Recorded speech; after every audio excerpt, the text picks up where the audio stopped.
এই যে দেখুন, আওয়াজটা শুনেই বুঝতে পারছেন এটা কতখানি ক্রিস্পি আর অসংখ্য লেয়ার।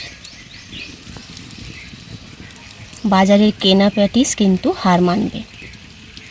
একদম ভেতর থেকেই ক্রিস্পি হবে এগুলো। এই যে দেখুন, একদম বইয়ের পেজে যেরকম খোলা হয় পুরো সেই রকম।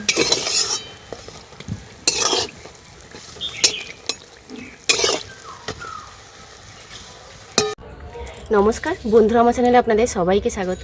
আমরা কিন্তু নিয়মিত চড়া দাম দিয়ে বাজার থেকে প্যাটিস কিনে খাই। তো আপনারা কিন্তু আজকে রেসিপিটি দেখলে আর বাজার থেকে প্যাটিস কিনে খেতে হবে না। আজকে আমি বানাবো একদমই সহজ পদ্ধতিতে ভেজ প্যাটিস। তো চলুন দেখে নেওয়া যাক কীভাবে বানাচ্ছি এই ভেজ প্যাটিসটা। এখানে একটা গাজর আমি গ্রেট করে নেব।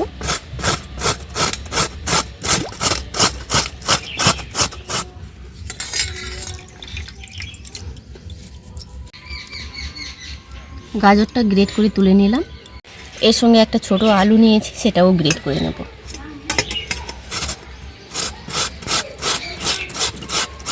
এখানে আমি সবজিগুলো দেখিয়ে দিই। এই যে কুচনো বিনস নিয়েছি, গ্রেট করা গাজর, গ্রেট করা আলু, আর নিয়েছি পেঁয়াজ মানে গ্রেট করে নিয়েছি, আর কুচনো বাঁধাকপি, কুচনো কাঁচা লঙ্কা। এখানে আমি 1 বাটি পরিমাণে ময়দা নিয়েছি, দিয়ে দিচ্ছি পরিমাণ মতন লবণ, আর খুবই সামান্য কিন্তু ময়ামের জন্য অল্প একটু তেল দিচ্ছি।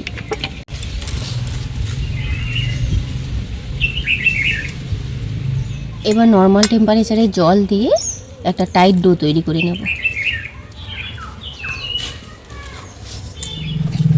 ডোটা এইভাবে কিন্তু একটু শক্ত রেখেছি, এটা 10 মিনিট রেস্টে রেখে দেব। এবার পুরটা বানিয়ে নেব। দিয়ে দিচ্ছি কড়াইতে তেল, দিয়ে দিচ্ছি পরিমাণ মতন লবণ, কুচনো আলু গাজরটা দিয়ে দিচ্ছি, আর কুচিয়ে রাখা বিনস, কাঁচা লঙ্কা, কুচনো বাঁধাকপি, আর গ্রেট করা পেঁয়াজ।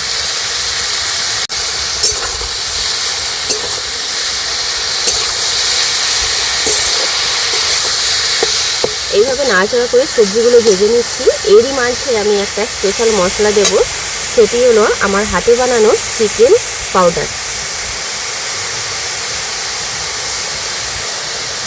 এই যে আপনারা দেখতে পাচ্ছেন, এটা হলো চিকেন পাউডার।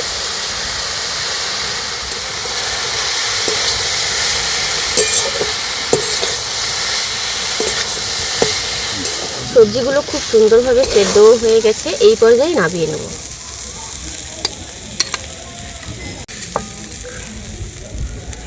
ময়দাটা 10 মিনিট রেখে দিয়েছিলাম, আবারও হাতের সাহায্যে খুব ভালোভাবে একটু মাখিয়ে নেব। এখান থেকে ছোট ছোট লুচির আকারে লেচি করে নেব।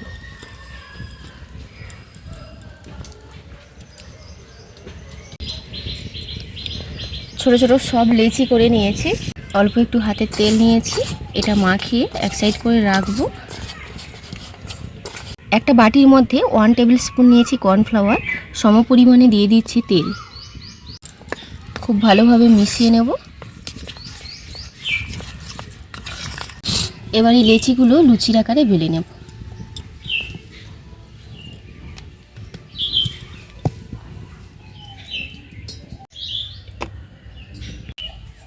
সবগুলো লুচির আকারে বেলে নিয়েছি। এবার আমি লেয়ারটা দেব একদমই সহজ পদ্ধতিতে। একটা লুচি আমি এখানে রেখেছি, দিয়ে দিচ্ছি কর্নফ্লাওয়ার আর তেলের মিশ্রণটা। আবারও একটা নিয়ে নিলাম, আবারও কর্নফ্লাওয়ার আর তেলের মিশ্রণটা দিয়ে দিচ্ছি। এইভাবে করে 6টা রুটি নিয়ে নেব। এইভাবে 6টা রুটি নিয়েছি, সমানভাবেই কিন্তু বেলে নেব। লম্বালম্বিভাবে বেলে নিয়েছি। আবারও কিন্তু এই কর্নফ্লাওয়ার আর তেলের মিশ্রণটা খুব ভালোভাবে মাখিয়ে নিয়েছি। এটাকে এবার ফোল্ড করব।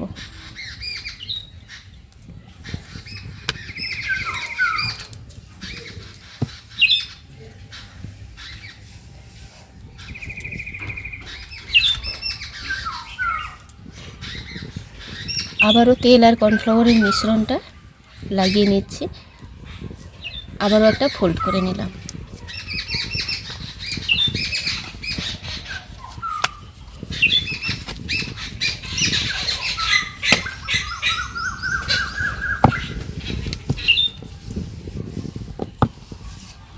এটা এবার যতটা সম্ভব পাতলা করে বেলে নেব। এবার আমি এটা চৌকো শেপ দিয়ে কেটে নেব।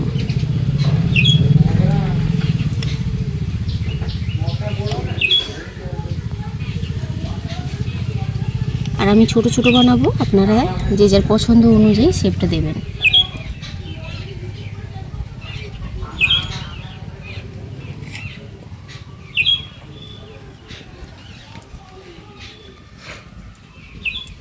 এবার মাঝখানে পুরটা নিয়ে নিচ্ছি। এখানে নিয়েছি আমি ময়দা আর জলের মিশ্রণ।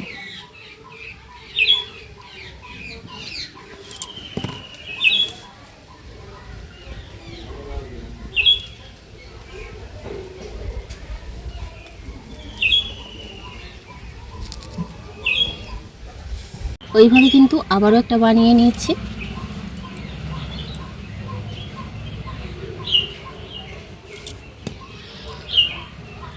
জল আর ময়দার মিশ্রণটা কিন্তু দিয়ে দিলাম।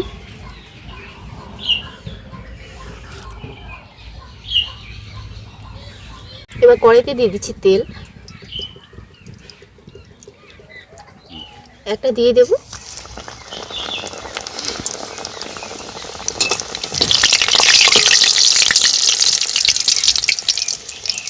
এইভাবে খুন্তিটার সাহায্যে একটু ছাড়িয়ে দেব, দিলে লেয়ারগুলো কিন্তু খুব সুন্দরভাবে বোঝা যাবে। এই যে দেখুন, একদম খাতার মতন খুলে যাচ্ছে। উনুনের জালটা কিন্তু একদম মিডিয়ামে রাখতে হবে, খুব বেশি জাল দিয়ে দিলে ওপরটা লাল হয়ে যাবে আর ভেতরে কিন্তু কোনোভাবে হবে না, একদম ভেতর থেকেই ক্রিস্পি হবে এগুলো। এই যে দেখুন, একদম বইয়ের পেজে যেরকম খোলা হয় পুরো সেই রকম।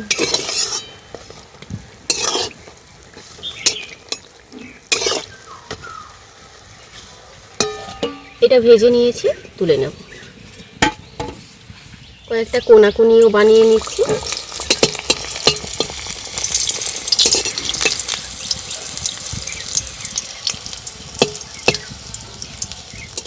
কত সুন্দর লেয়ারগুলো দেখুন খুলে যাচ্ছে। আর আমি যেহেতু তেলটা অল্প দিয়েছি তার কারণে কিন্তু একটা একটা করেই ভাজছি। পরে আমি আর একটা দিয়ে দিয়েছিলাম, তো এই দুটো ভাজা হয়ে গেছে।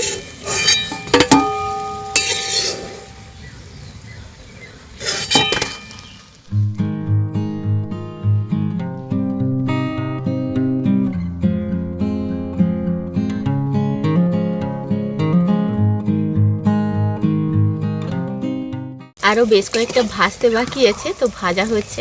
তার মধ্যে যতগুলো বানিয়েছি আমি আপনাদেরকে দেখিয়ে দিচ্ছি এগুলো ভেতর থেকে কতটা ক্রিস্পি হয়েছে। একটা প্যাটিস নিয়ে নিয়েছি, আপনাদেরকে একটু ভেঙে দেখাই। এই যে দেখুন, আওয়াজটা শুনেই বুঝতে পারছেন এটা কতখানি ক্রিস্পি আর অসংখ্য লেয়ার। বাজারের কেনা প্যাটিস কিন্তু হার মানবে। তো আপনারা দেখলেন কত সহজে কিন্তু বাজারের থেকেও অনেক ভালো, অনেক স্বাস্থ্যকর প্যাটিস কিন্তু ঘরেই বানিয়ে নিতে পারবেন।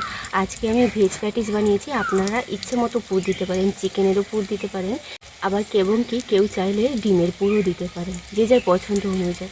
ভিডিওটি ভালো লাগলে প্রতিদিনের মতন লাইক, শেয়ার, কমেন্ট করতে ভুলবেন না। আপনারা সবাই ভালো থাকবেন, সুস্থ থাকবেন, সাবধানে থাকবেন। দেখা হচ্ছে পরবর্তী একটা নতুন পর্বে।